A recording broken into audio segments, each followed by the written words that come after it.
Hey there, lovely soul. Welcome back to Noah's Stories. Today, I've got a story that whispers to the softest part of us, about a man the world feared and the nurse who quietly saw the man behind the mask. No drama, no big speeches, just a bowl of soup, a porch light, and the kind of love that stays. Let's dive in.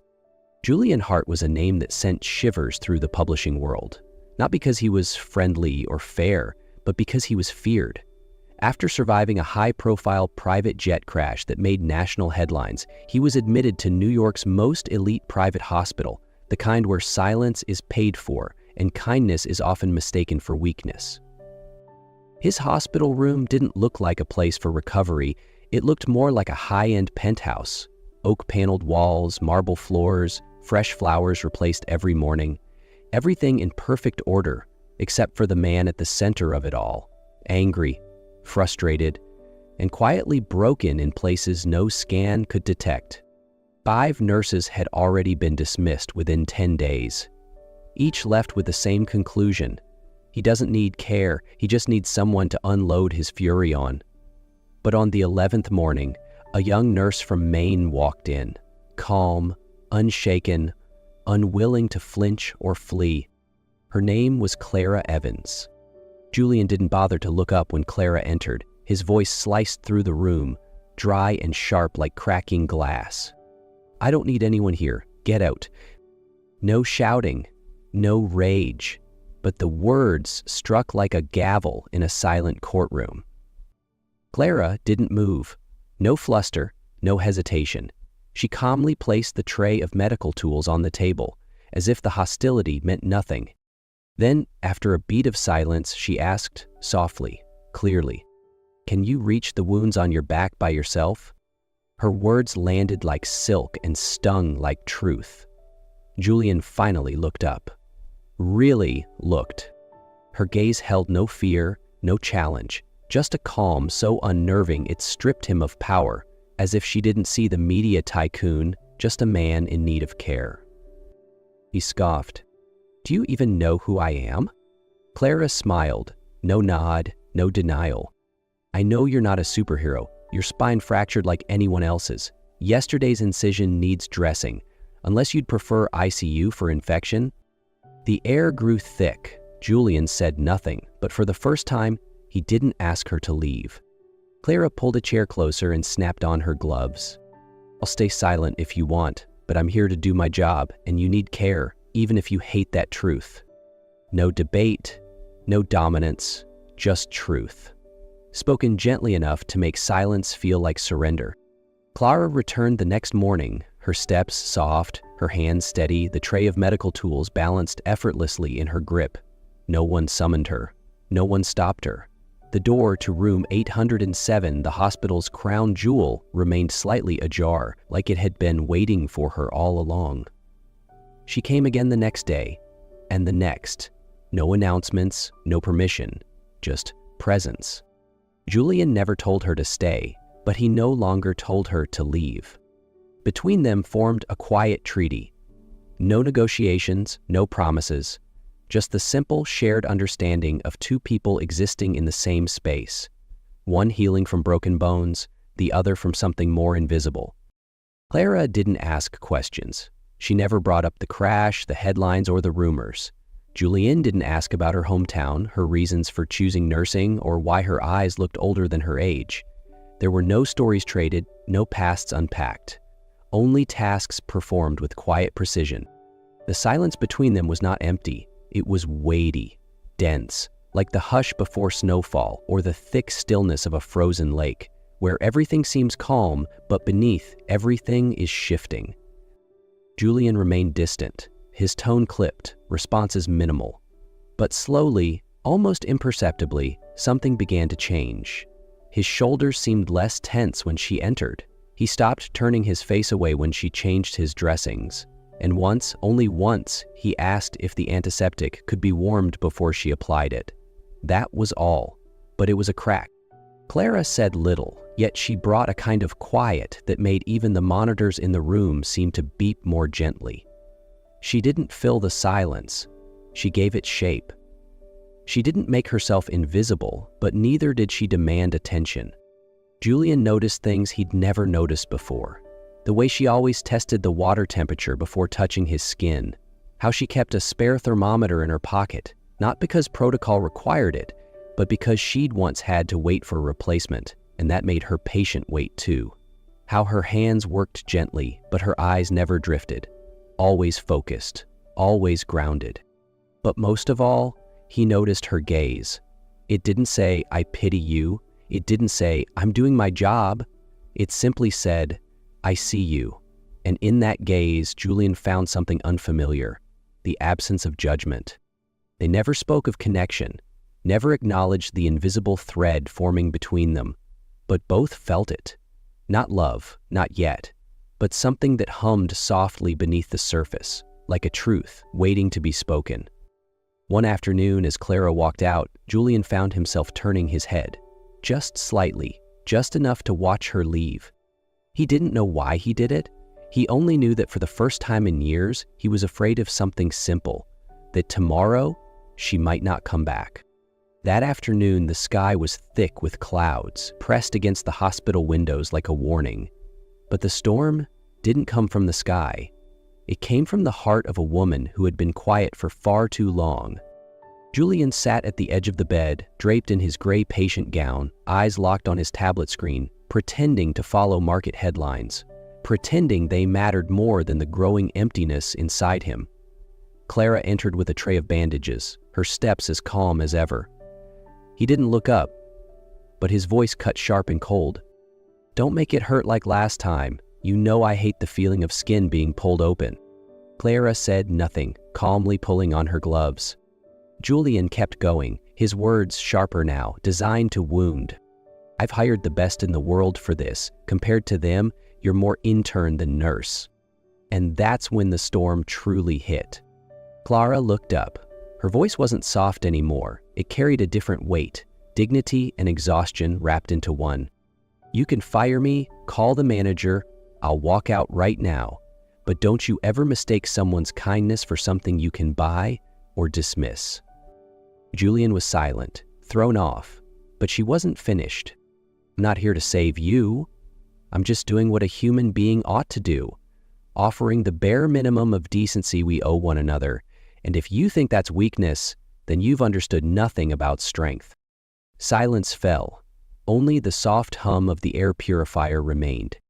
And Julian, for the first time, lowered his head, not because he lost, but because he finally understood she had never been playing his game at all. Clara didn't come back that night, and Julian tried to convince himself it meant nothing, maybe a shift change, maybe staff rotation, nothing worth dwelling on. He had replaced hundreds of employees in his company without blinking, removed names from payroll like deleting files. But when he woke the next morning with a strange heaviness across his chest, he knew this was different. The knock came at exactly 7:45, no soft voice asking, "May I come in?" Just the rattling wheels of a medical cart and a tired woman's voice. "Good morning, Mr. Hart. I'm Nurse Helen. I'll be covering your morning shift." No smile, no careful glance, no gentle small talk, just quick, efficient movements, cold and practiced, like wiping down a surface, not tending to a person. Julian lay still, eyes open but unfocused, and in the fog of his mind, an old, buried thought surfaced. "I need her to come back." Helen removed his bandages with precision. There was no pain, no mistakes, but something was missing, not skill, not accuracy, presence. Clara didn't just change dressings. She left behind something that lingered. The feeling of being seen. When Helen closed the door behind her, the room returned to its default state, clean, bright, lifeless. And Julian realized something he'd never allowed himself to believe before. Not everyone is replaceable. And she was the one person he couldn't afford to lose. Julian couldn't sit still, not from pain, but from the growing ache of absence. He reached for the hospital phone, and for the first time, his voice didn't issue an order. It carried a plea. "I'd like to see Nurse Clara Evans." There was a pause on the other end. "I'm sorry. Miss Evans has been reassigned to general care. She's no longer on VIP duty. Julian closed his eyes and sighed, not in anger, but in quiet defeat. Then, more softly than ever before, "I'm requesting her, not for convenience, not for protocol. I need her." Later that afternoon, the medical supervisor entered his room with a shift reassignment form. Under reason were checkboxes: expertise, rapport, patient morale. Julian left them all blank. He picked up the pen and wrote by hand at the bottom, "Because she's the only one who never treated me like a failed investment." At 4:30 p.m., Clara received a folded note from admin. No envelope, no explanation, just room 807.5 p.m. Julian. At 5, she stepped in, unsure what to expect, but there he was, still in his hospital bed. No guards, no assistants, just a man, learning how to be honest. Julian met her eyes. His voice wasn't sharp this time. "You once said I could fire you, but now all I want is not to lose you." Clara didn't move. The world fell quiet. For a moment there was no nurse, no patient, no walls, no war. Just one man offering the only thing he had left. "If you come back, I promise I'll learn how to be someone worth staying for." A week later, the wounds on Julian's back had started to heal, but what was happening inside him, the parts no scan could capture, had only just begun. Clara returned to room 807 like she had never left, but something was different. Not with her, with him. Julian no longer stared blankly at the ceiling. When she walked in, he looked up. And for the first time, he said, "Good morning." 3 simple words, but to Clara, they weighed more than any expensive gift. The atmosphere in the room had shifted. The silences between them were no longer brittle. They had softened, become breathable. Julian didn't suddenly turn warm, but he started asking small questions. "Did you get lunch? How was the night shift? Do you like working here?" And most importantly, he listened when she answered. 3 weeks, Julian could finally stand on his own, with help from a walker and more determination than pride. His doctors called it impressive recovery. Then, one afternoon, as autumn leaves began drifting past the hospital windows, the ground floor rec room, usually dim and empty, glowed with soft light. The ground floor rec room, usually empty, had been quietly rearranged. Soft lighting, a long table with a white cloth, a few trays of cookies and juice. Nothing grand. But at the center stood a handwritten card. A small gathering in gratitude for the medical team who cared for Julian Hart. At first, no one believed it. "He invited us? What's the catch?" But curiosity won. Slowly, one by one, night shift nurses, residents, technicians, they came. The room held a breath, unsure of what would happen next. Julian stood at the head of the table. No assistant, no speechwriter, just him. He looked around the room, then said in a voice that didn't try to impress, only to be understood, "I used to think I didn't need anyone, that if I paid people on time, I owed them nothing more." He paused, took a breath. "I was wrong, and I learned that from one person in this room." Every eye turned to Clara. She stood near the back, her shift notebook still in hand. But for the first time, her eyes weren't guarded, just quietly watching. Julian found her gaze and simply nodded. No applause followed, no dramatic ending. But in that moment, something permanent shifted in the air. Because if Julian Hart could say those words out loud, then maybe no one was beyond change. A few quiet weeks after that afternoon of gratitude, Clara left the hospital. No grand goodbye. She moved to a small riverside town, where no one knew she once cared for one of the most powerful men in America. On a still Sunday afternoon, as she folded blankets on her porch, she heard a car pull up. She looked up. Julian stepped out, not as Mr. Hart, but as himself. He carried a bouquet of wildflowers in a small paper bag. He stood at the white wooden gate, eyes uncertain but clear. "Last time you took care of me. Today I came to ask, if someday you're tired, would you let me take care of you?" No rehearsed speech, no grand gesture. Just a bowl of soup he had made with care, and a handful of honest flowers. Clara looked at him. A pause. Then she walked to the front door, opened it slowly, smiled softly, and said, "Come in." Julian didn't return to New York after that afternoon. He didn't go back to the high-rise office. He didn't continue managing the publishing empire that bore his name.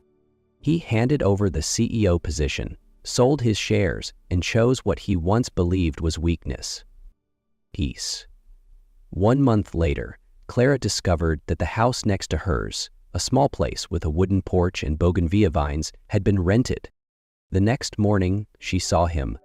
No expensive suits, just a man in a rolled-up shirt trying to fix a porch swing. When their eyes met across the white fence, he smiled, the most genuine smile she had ever seen from him. "I won't bother you," Julian said. "I just thought being a neighbor is better than waiting to be invited in." From that day on, every Sunday morning, Julian knocked on her door with something homemade: a clumsy apple pie, a pot of warm soup, or sometimes just coffee and 2 porcelain cups. He didn't rush. He didn't speak of coming back.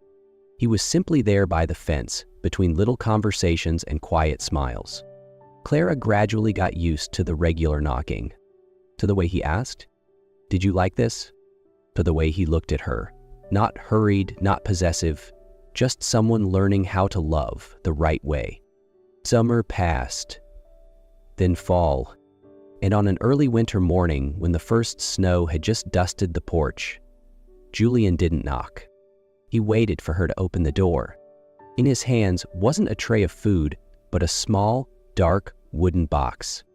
"I've spent my whole life in luxurious rooms, but nowhere has ever felt like home," he said. He opened the box. Inside was a simple silver ring. Underneath it, a small note written in his slanted handwriting. "Would you be my home?" Clara looked at him for a long time. No tears, no rush. She just stepped down the wooden steps, took his hand, and nodded. They held their wedding the following spring, right in the backyard of that small house. No famous guests, no press. Just a few neighbors, some old friends from the hospital, and the sound of birdsong among blooming branches. Clara wore a simple white dress. Julian wore an apron instead of a suit. He baked the wedding cake himself, following a recipe he had practiced over and over. She picked flowers from the vine by the porch. No one made long speeches, but as they stood hand in hand under the bougainvillea, everyone understood. This wasn't just a promise. It was the end of a journey and the beginning of something truly worthy of being called love. Not every love begins with fireworks. Sometimes it starts with silence and grows in the space between 2 hearts learning to heal. If this story touched something in you, give it a like, hit subscribe, and share it with someone who believes in quiet love. Until next time, stay gentle, stay hopeful, and keep choosing love.